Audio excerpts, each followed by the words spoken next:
जय जगन्नाथ समस्त को नमस्कार। आज विषयवस्तु मरिबा पूर्वर बंचिबा शिख। जन्म हेले मृत्यु सुनिश्चित, यह ध्रुव सत्य। एइथिरु आमे दुईटी विषय शिखु।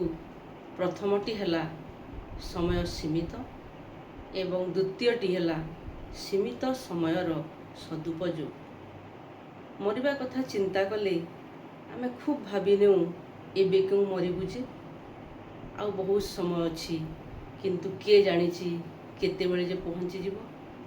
तेणु सीमित समय मध्यरे अन्य को भल पाइबा, स्नेह करिबा, क्षमा करिबा शिखु।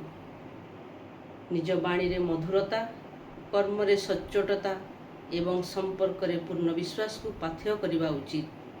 तेणु यथार्थ रे कवि गाइछंती, काली जा करिबो भाबिअछ मने एबे करि नियो भाई, कालीर कामकु एही क्षणे कर समय तो जाए